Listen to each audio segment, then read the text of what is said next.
Hi guys, pahabol guys i-vlog ko to guys. Magagawa ako guys ngayon ng spaghetti sauce. Ayan.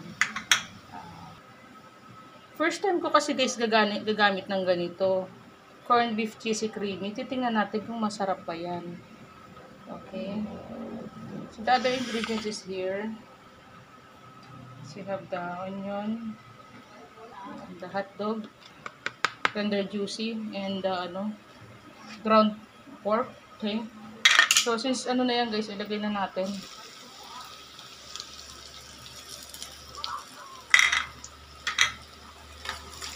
Titikman natin mamaya kung masarap ba yung cheesy corn. Titingnan natin guys kung how's the taste of this. First time ko kasing magluto ng to, corn beef and cheesy creamy. Kung ano magiging result sa pasta sauce. So, masarap ba o hindi, okay?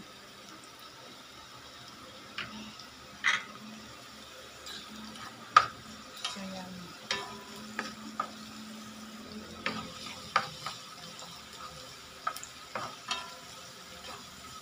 Dinamihan ko na guys yung sibuyas para mas mabango. Healthy naman ang sibuyas. It's good for the heart, diba? Kasi it's a purple vegetable. Lagyan na natin guys ng hotdog. Dalawang big lang yan guys jumbo hotdog. So mga bata, masaya sila pag may nakikitang hotdog. Okay. Mabilis lang lutuin ang sauce, diba guys? Sobrang bilis lang. Titikman natin kung masarap ang sauce natin na magagawa after natin maluto, okay? Ayan. Ito nga pala guys na natin guys, giniling. Hinugasan ko yan guys ng maigi. Tapos, after natin mahugasan ng maigi is, nilagyan ko guys ng salt. Hinugasan ko din ng maligamgam na tubig.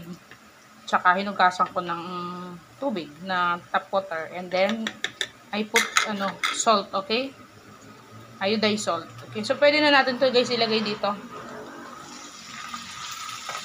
It's half kilo guys. Half kilo of ground pork.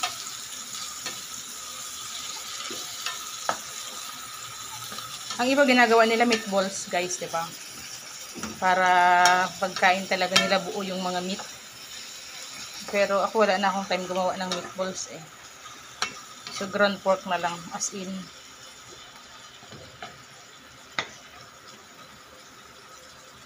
Tapos para maging mas mabago guys, lagyan natin guys ng pepper. Okay, ang iba lalagyan nila guys ng ginisa mixed broth cubes. Ground black pepper, sorry. This is a ground black pepper. Okay.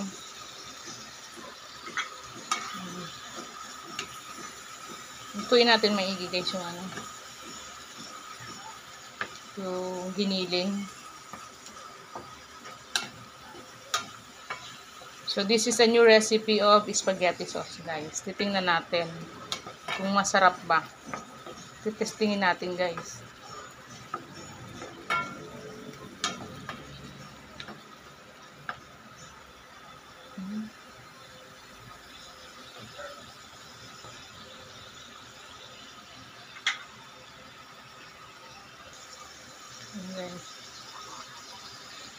So ilalagay na natin to guys na spaghetti sauce. Ayan, ito siya.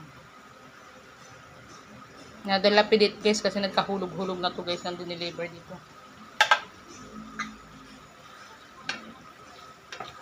Papakuluin natin yan guys maigi.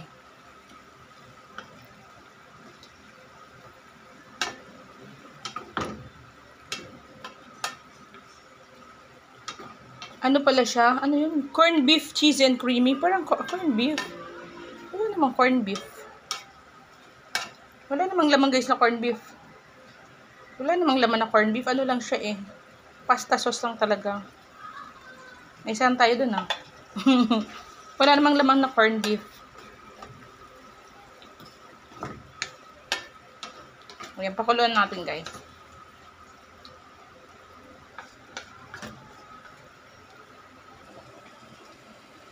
So, ilalagay ko na to guys. Fiesta Sweet Parmesan Cheese. Ayan. Ubusin na natin to guys. Simutin ko to guys. Sisimutin natin to. So, yun na guys. Nalagay na natin. Pakuloy na lang natin siya guys ng bonggang-bongga. Titikman natin later kung kumusta yung lasa. Kasi this is new recipe, di ba guys? Kung okay ba yun. Ayun, para masyadong mamantika guys, ano? Yung ano, dapat pala butter na lang ginamit ko. Creamy. Ayan, marami na tayo nalagay guys na ano, ground pork. So, lutuin natin ng maigi. Titikman natin kung yung cheese okay na, kasi kung hindi pa, lalagyan natin ng ano, haluan na natin ng cheese habang niluluto. Okay.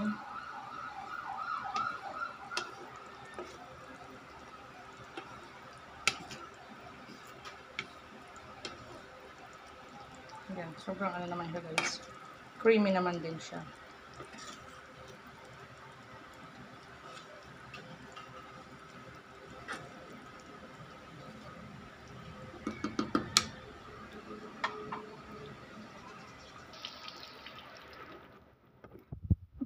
Tinikman ko, kakatikim ko lang guys, tinikman ko yung alat niya, tama lang, sakto na. Kasi diba ito guys, cheesy na nga to daw guys, diba? Cheesy. So kaya siguro super cheesy naman talaga yung lasa. So, ang gagawin ko na lang, pag nahalo na to sa spaghetti, okay?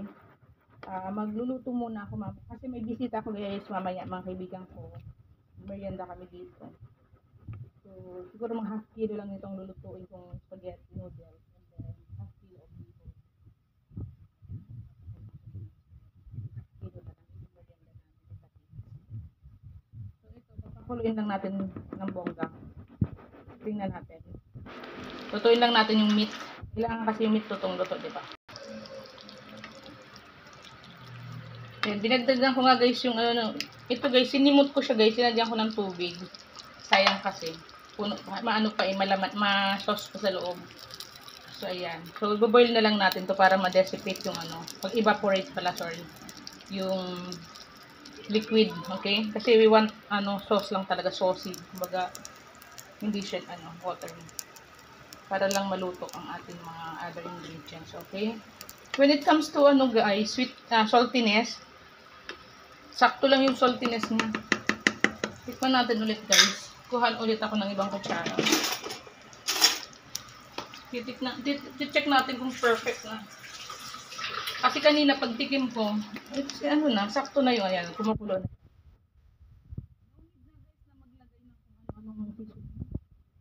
Okay?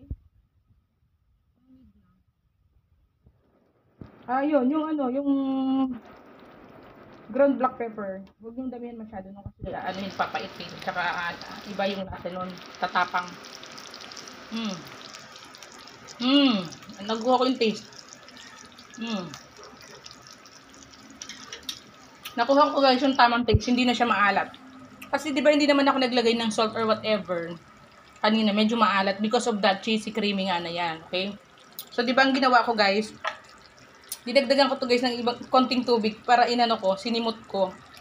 Meron pa yun. Sinimot ko sayang kasi medyo malaman pa, madami pa siyang ano kanina. So nang dinagdagan ko to ng tubig, medyo na balance na yung taste. Hindi na siya ganun ka ano, hindi na ganun ka cheesy. Hindi yung sweetness niya okay, tama lang. So okay na to guys, lulutuin ko na lang to. So perfect na din. Yung nakita yung ingredients yun, walang tinagong ingredients guys, lahat yun. So, okay naman siya. So far, so good. No need na magparaad ng kung ano-ano. Okay? It's a pop for me to use this.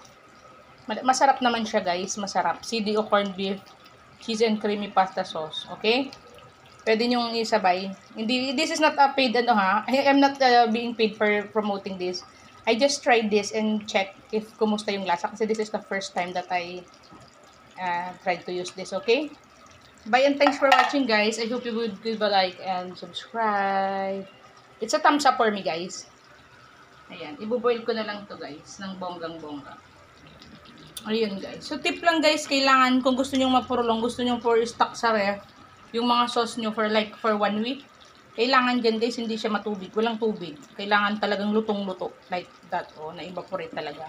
Kasi like bean, I added a bit of water a while ago, 'di ba?